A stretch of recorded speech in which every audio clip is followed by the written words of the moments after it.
Good morning everyone and welcome to this review of the Temple of Orsis. My name is Rooster and in this review we will examine every single part of the first wing of the League of Explorers adventure and see whether or not this will be worth the cost for you. This is the first wing in a set of 4 as a part of the League of Explorers adventure. If you want to see my opinion on the adventure as a whole, please check my previous video. This video will be purely about whether the first wing will be worth it for you. So the first wing is called the Temple of Orsis. And in this adventure we will tag along with gentleman adventurer Reno Jackson in search of the legendary Staff of Origination. So the Temple of Orsis, what exactly is an Orsis? To examine this, we are going to Kalimdor. In the very southern part of Kalimdor is an area called Uldum, and in Uldum is a small town called Orsis, where there, of course, will be a temple. And that's exactly where we are visiting. So Orsis is a city in Uldum, you can see it in the background here, in which some creatures called the Tolvir live. Tolvir are cat-like creatures, 4-legged, like a centaur, but with cat heads. These Tolvir people were offered by Deathwing to rid them of the so-called Curse of the Flesh and turn them back into the stone creatures they used to be. They said no, and in return the city was buried in sand by Alakir the Windlord, who was an ally of Deathwing. So that's, in short, the backstory of Orsis. So we now know something about where exactly our adventure will take place. So in the Temple of Orsis we will fight 3 encounters, of which 2 bosses and 1 really special encounter which we've not seen before in Hearthstone. So the first boss is Seethour, a genie which Reno Jackson accidentally uncovers when he rubs a special lamp. How classic. The second encounter is Sun Raider Ferrix, in which we finally obtain the first part of the Staff of Origination, and the third part will be us escaping from a collapsing temple. As a side note, I will try to make this review as spoiler-free as possible, but if you really don't want your experience spoiled, not even the mention of certain cards or hero abilities, look away now and join me back at the end. The first boss is called Seethour, and he has a special hero power called Jin's Intuition, which draws him a card and gives you a wish. So what's a wish? Here's 2 examples of wishes you'll get. Wishes are 0 mana spells, which are an excellent showcase for the new Discover mechanic in this set. So 1 lets you discover a spell, 1 lets you discover a minion, 2 more are a little bit more rare, but 1 gives you more wishes, usually 2 random wishes, but I think it might just be plausible that it will always give you a spell and a minion, but I'm not sure about this. And the last one discovers a 4-cost card. Of course, when we zoom in on how the Discover mechanic works again, Discover lets you select a random card from among neutral cards and your own class. So if you discover a 4-cost card, you'll get a choice of 4 mana neutral minions, 4 mana class minions, and 4 mana class spells from your own class. There's one last wish, which I've only ever seen when I've played Hunter against Seethour, which is not surprisingly Wish for Companionship, which gives you a choice of 3 animal companions, which we all know. It might be possible that this is also obtainable by other classes, but in that case it's very, very rare. So what does the Seethour encounter actually look like? Well, his deck mostly consists of small creatures like wisps, wind fury creatures like dust devils, and his mana curve tops at 5 for an South Sentinel and 4 for Wind Speaker. Basically all small creatures, but he'll play a lot of them, and you'd better be able to weather the storm. Of note is he plays Desert Camels, which puts a 1-cost minion from each deck into the battlefield, So if you're having trouble, make sure to include some more tanky 1-cost minions in your deck. Second encounter is Sunraider Pheryx. His hero power is a passive hero power. That's really curious, we haven't seen that before, I think. Whoever controls the Rod of the Sun is immune. That's something big, because being immune basically means that you can't lose. So the Rod of the Sun is a 0/5 minion, which has a death rattle to give it to your opponent. So you summon a new 0/5 minion for your opponent, and then your opponent becomes immune instead of you. Pheryx starts the game with the Rod of the Sun in play, and as such you will be tasked to kill it, claim it for yourself, and then Pheryx will kill it again for his benefit. So Pheryx has a couple of special minions, Tolvir Hoplites, which have a death level of dealing 5 damage to both heroes, of course. He will never deal 5 damage to both heroes, because one of you will be immune at that time. So that's something to keep in mind. It will mostly be up to you to claim the Rod of the Sun and then kill the Tolvir Hoplite. So what does his deck look like? Pheryx includes a lot of 5 damage effects. So he has Arcanite Reapers, which deal 5 damage to easily kill the Rod of the Sun when it's on your side of the battlefield.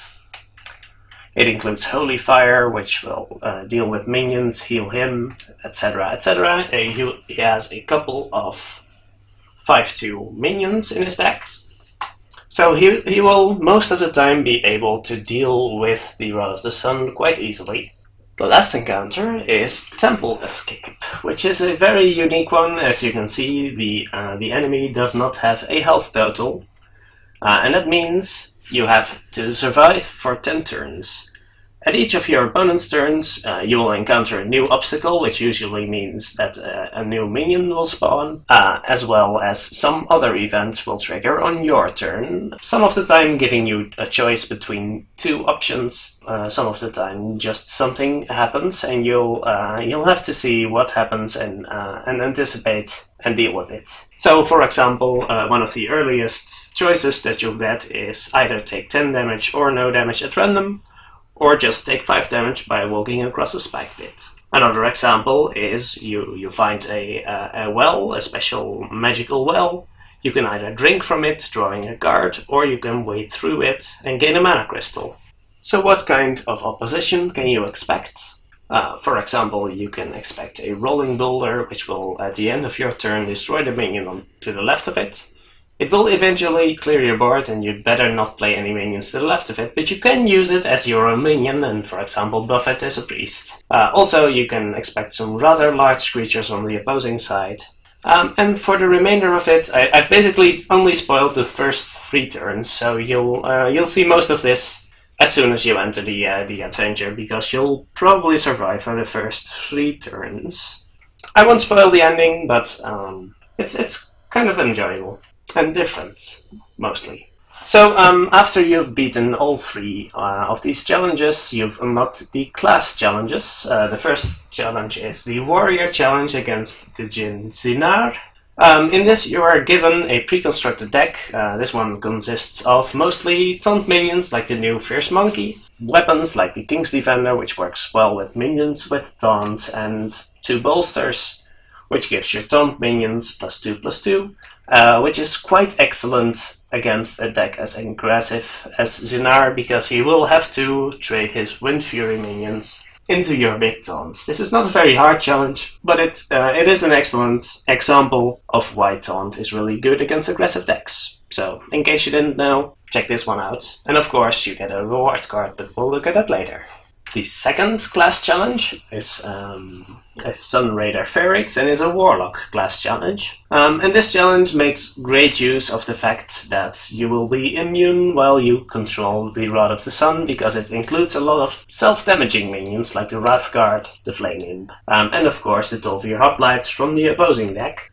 So there's a lot of self-damage, and you better just make sure you control that Rod at all times. And if you do, your minions are really, really efficient.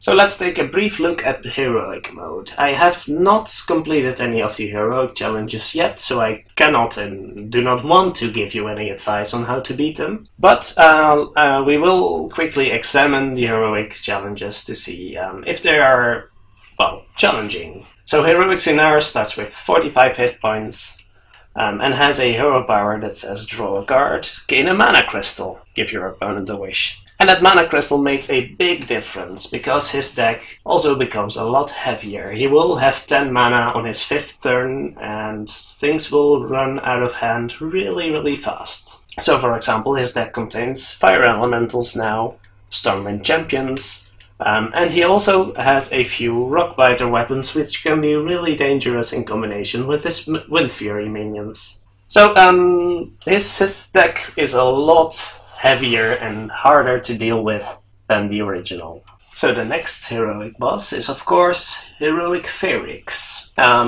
whose hero power has changed a tiny little bit. It now says Ferrix is immune while he controls the Rod of the Sun.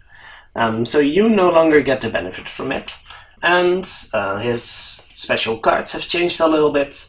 The 12-year hoplites are now 5/5s for 3, so they are a lot less easily dealt with.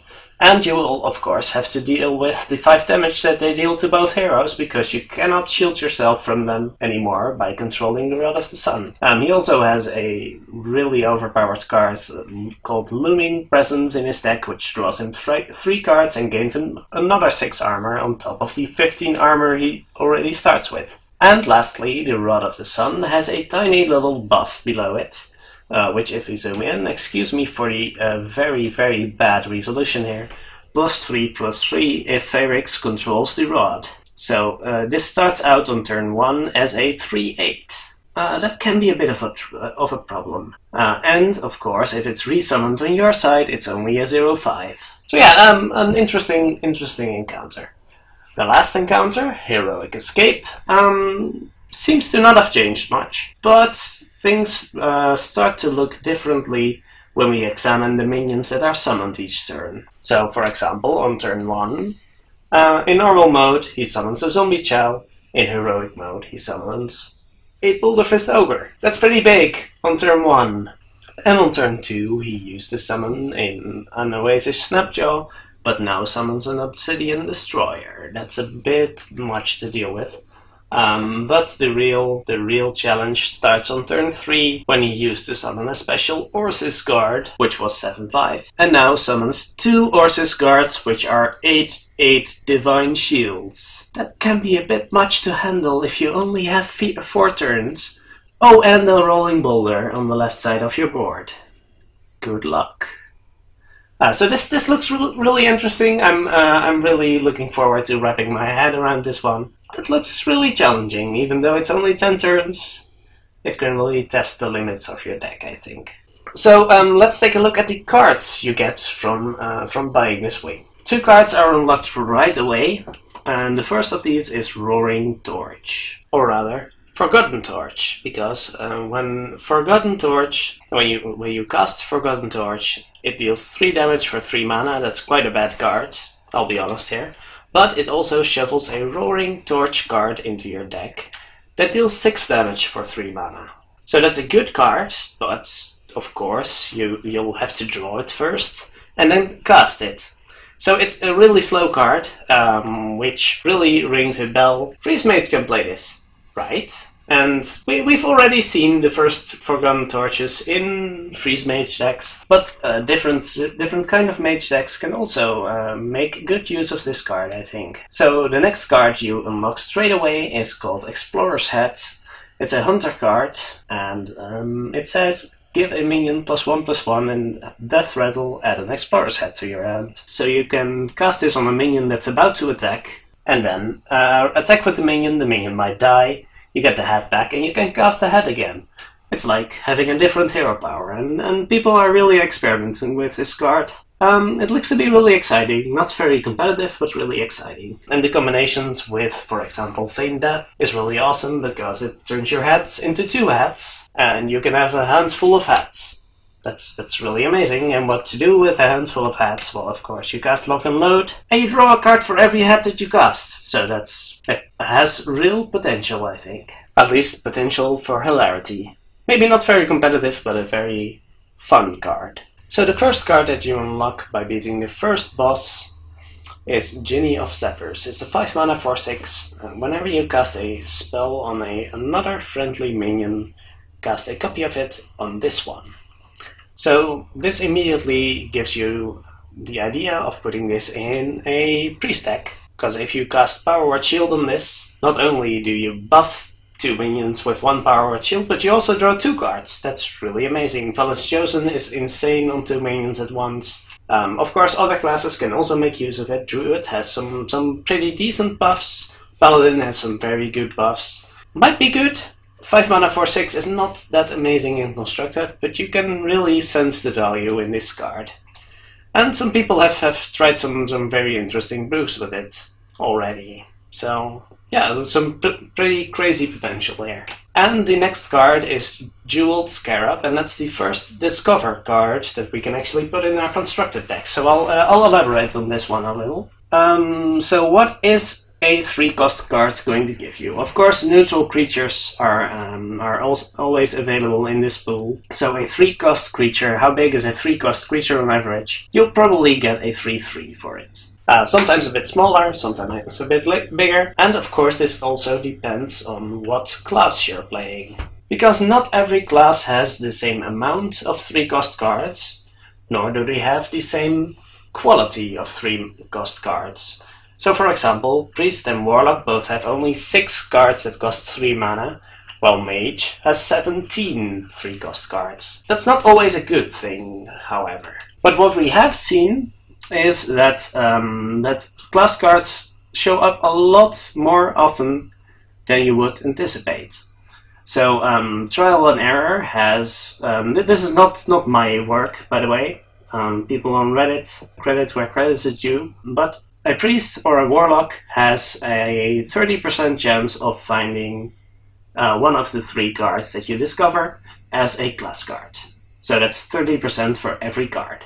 So on average, you'll find a little below 1 class card for those classes. As a Mage, you will find on average 1.5 class card. So this is really good for classes that have good 3-cost class cards. Like Paladin, most of the 3-cost cards in Paladin are really good.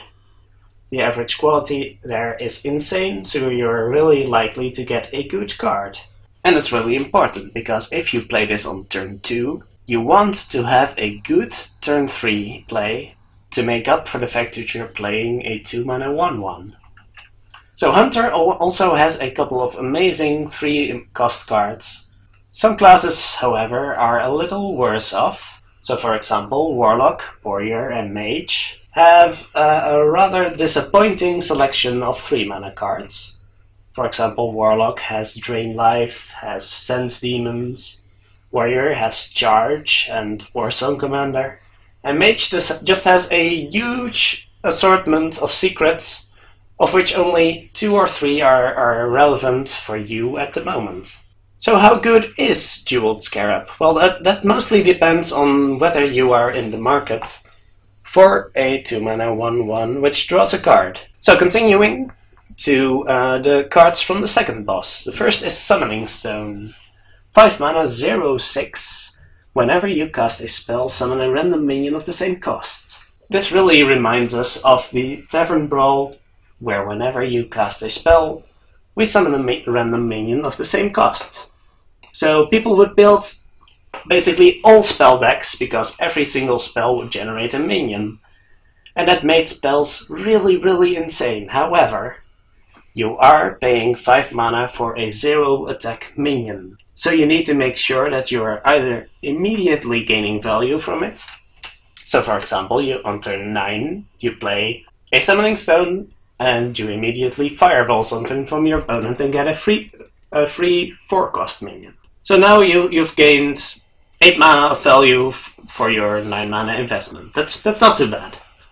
Another example of actually protecting your Summoning Stone is, for example, on turn 8, casting Summoning Stone and Frost Nova. You get a free 3-cost minion, and your opponent will probably be unable to remove your Summoning Stone, because all of his minions are frozen, so he needs to have a Fireball or something like that. So this card has potential, but probably only in gimmicky decks. The other card from the second boss is South Sentinel.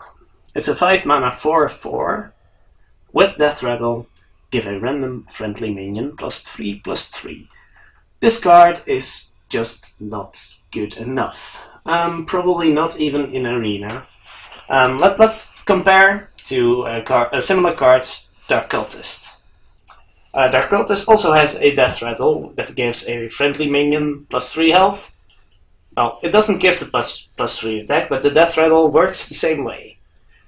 And what you see is that the Dark Cultist, his Death Rattle is usually kind of irrelevant, because most of the time, whenever the Dark Cultist dies, that means your opponent is clearing your entire board, and you just don't have any minions to put the Death Rattle on. And the same will be true of South Sentinel.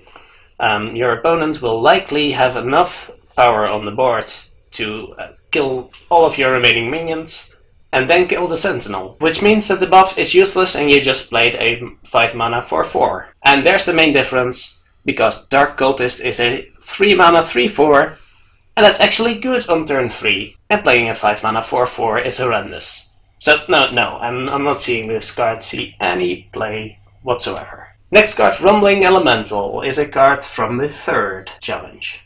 4-mana 2/6. After you play a Battle Cry minion, deal 2 damage to a random enemy. It's a Shaman card. So how useful is it to deal damage to random enemies? Well, we've seen this on a couple cards before. For example, Ship's Cannon. It's never been good, but that's more due to the fact that pirates are just not very competitive. Because if you actually put this in a pirate deck, and make a pirate rogue deck for example, Ship's Cannon is the best card in your deck. The value you gain from this, whenever it just hits once, it's insane, compared to Knife Juggler. Knife Juggler is a really swingy card and can deal a lot of damage to your opponent or to his minions. But these are 2-cost minions. So how good is a 4-mana 2/6? That's hard to evaluate. And of course, 2 damage on turn 5 is a lot less relevant than 2 damage or 1 damage on turn 3. And that might just be the killer for this Rumbling Elemental. Because basically you're just playing a worse Oasis Snapjaw, and Oasis Snapjaw is not exactly the greatest. Last card from the Temple Escape adventure is Sacred Trial. It's a Paladin secret, 1 mana. When your opponent has at least 3 minions and plays another, destroy it. So that's a cute card. When we think of Paladin secrets, we immediately think of Mysterious Challenger. So would you play this in a Mysterious Challenger deck? The problem here is Mysterious Challenger only puts 5 secrets at once onto the battlefield, because 5 is the maximum number of secrets you can have. So while this is a very nasty surprise, and it has some real potential, because if your opponent has 1 minion and plays a Dr. Boom, Sacred Trial will kill Dr. Boom, because the Boom bots enter first. But once people know you have this, it's really easy to play around. And it's really only a very bad version of Repentance, because it does destroy the minion, and that is a big upside over Repentance. But the condition your opponent has to meet before this even triggers is just not going to happen. This has to catch your opponent by surprise, otherwise it's worthless. And I don't see the surprise factor being a factor too often. Ancient Shade is the reward for defeating every boss and challenge in this wing of the adventure. It's a 4-mana 7/4 Battlecry. Shovel an Ancient Curse into your deck that deals 7 damage to you when drawn. So that sounds like a card we've known the warrior legendary that shovels a burrowing mine in your opponent's deck. This one will shovel an Ancient Curse into your deck, and when you draw it, you take 7 damage and draw a card. So a 4 mana 7/4, that's a lot of power for 4 mana. But just how good is that actually? Because we can compare it to a 4 mana 5/4, and that's terrible. No one's playing a 4 mana 5/4. So the 7 power really has to make a difference here. Let's also compare to a Pitlord. Pitlord is a 4 mana 5/6 that deals 5 damage to your hero. Of course, Pitlord is a bad card, because the 5 damage is often really bad, because you'll always take it. So sometimes taking 7 damage is probably better than always taking 5 damage. But the 4 health is really the killer for this card. Because at the moment everyone is playing Piloted Shredder, and this just trades horribly into Piloted Shredder. So no, as long as Piloted Shredder is everywhere, I don't see this card being played. And the final reward for defeating every boss in this adventure is Reno Jackson himself. Reno is a 6 mana 4/6 legendary minion with Battlecry. If your deck contains no more than 1 of any card, fully heal your hero. So that's an interesting effect. We haven't seen anything of the like before, and Reno really warps how you are creating your deck, because this is a really powerful effect. Healing your hero to full is the death blow for any aggressive deck your opponent might play, unless they have a full board and are immediately able to deal 20 damage back to you. And even then, it can just save you. What does this mean? If your deck contains no more than 1 of any card, that means that either you'll have to play a deck with 30 unique cards, or you'll have to wait until every duplicate in your deck has 1 card in your hand, or 1 card already played. So that means you'll have to keep track. And it can work.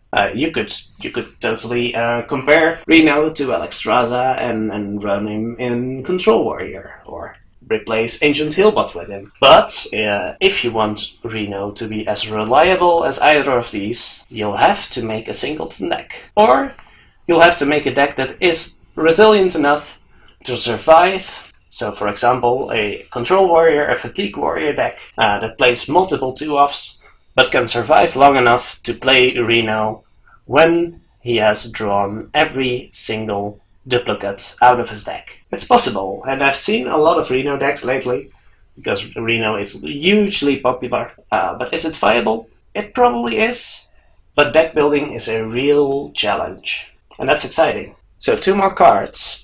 The card reward from the Warrior class challenge is Obsidian Destroyer, 7 mana 7/7. At the end of your turn, summon a 1/1 Scarab with Taunt. So this is a card that looks like a legendary minion called Hogger. At the end of your turn, summon a 2/2 Null with Taunt, 6 mana 4/4. This is a really good card, because it has a lot more stats than Hogger for just 1 mana more. And Hogger is a really powerful card. However, as long as we have a format where Dr. Boom is legal, where Dr. Boom is not nerfed, I don't see you running another 7-drop, which is probably worse most of the time. However, don't underestimate this card. Yes, it is a worse Dr. Boom, but no, that does not mean this card is trash. The 1/1 Scarab with Taunt is really relevant, because it just might screw your opponent up enough that he or she cannot deal with the Obsidian Destroyer. So it is a really powerful card, but it's just Dr. Boom Light at the moment. And the last card, the reward for defeating the Warlock class challenge, is Dark Peddler, 2 mana 2/2 Battlecry, discover a 1-cost card. So as we examined with the Jeweled Scarab, when you discover, you choose between neutral minions of the mana cost indicated and class cards of your own class. So for Warlock, what does that mean? 1-cost Warlock cards include Power Overwhelming, Soulfire, Mortal Coil, Corruption. Not too excited about the last one, but the first 3 are really good. And Warlock minions include Voidwalker, Blood Imp, and Flame Imp. So most of the Warlock 1-cost cards are pretty good. And at the very worst, what you'll be getting is a Murloc Raider, probably. The probability is really high that the very least you'll get from this is a 1 mana 2/1. And essentially what you're getting then is just a more flexible Razor Van Hunter. That's not a great card, but it's a very decent base. Plus, you can just play this on 2 and save the 1 mana minion for later. So yeah, I am excited for this card, and I can see it work in a lot of Warlock decks, to be honest. But we'll see. So is the Temple of Orsis worth it? In my last video, I've outlined 4 reasons why you would want to buy an adventure. So we'll go through all 4 of those. If you want to buy the adventure for just the interesting encounters and the storyline. If that's your main reason, because you don't have to agree with all the reasons, or just do it for one reason, but you might be interested in more than one of these, and that's fine. So there are some very interesting new ideas in these new encounters. The second encounter is really unique, the first encounter really showcases the new Discover mechanic, and the third, Temple Escape, has some very unique interactions, although playing this one too often might get a little stale. The normal encounters are very easily beaten, even by suboptimal decks in my opinion. I bet I can even play through most of these encounters with a full random deck. That's actually a really good idea, and I should do that sometime. But that's for later. So some of you might want to buy this adventure for the challenge that Heroic Mode offers. And for those, do keep in mind that the rewards for completing Heroic Mode are only attained with the complete package. That means that you'll have to complete all 4 wings, every single encounter of those 4 wings on Heroic Mode, and you won't get a reward until you have bought and beaten every single wing. But the encounters so far look challenging and require specific decks. They look to be quite interesting, and especially Temple Escape. It does have a puzzle feel to it, and I like it. I look forward to beating the Temple Escape in Heroic Mode. But your mileage may vary. Difficulty is a very subjective thing, and what one player may find impossibly hard, for another player it might be just too easy. And that's something you'll have to find out for yourself. Also, keep in mind that I cannot review Heroic Mode without having seen every single wing. So I'll get back to you on this. If you're looking for gimmicky cards to use in Casual or Brawl Mode, this part offers some very unique cards and some pretty interesting inspiration for new deck types.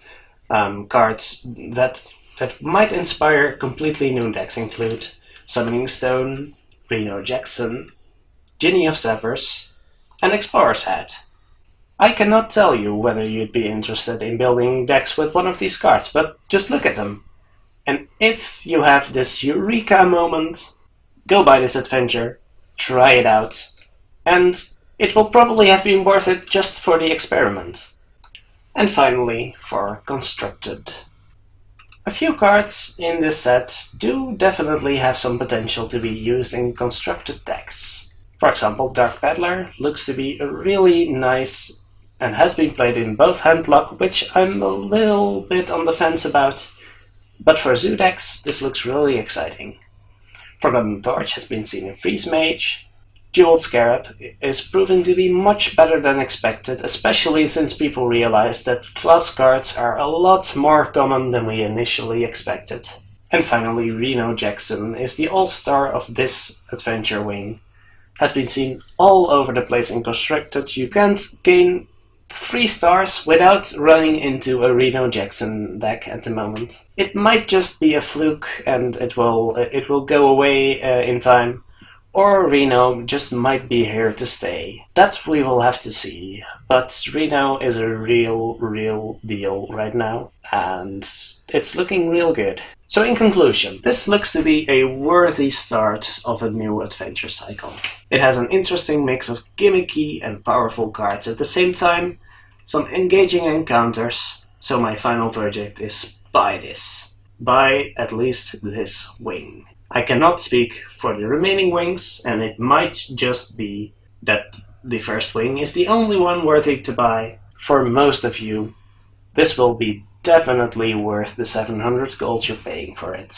If you're thinking of buying this adventure with real money, however, do keep in mind that it is really efficient to buy 4 wings at once. One last note, if you're focused on leather and you don't own Naxxramas yet, buy that first, because while these cards may be exciting, they don't look to be nearly as essential as some of the cards in Naxxramas. So thank you very much for watching. I hope this video has been of some use for you. Excuse me for being a little more long-winded than last time, but I hope you enjoyed.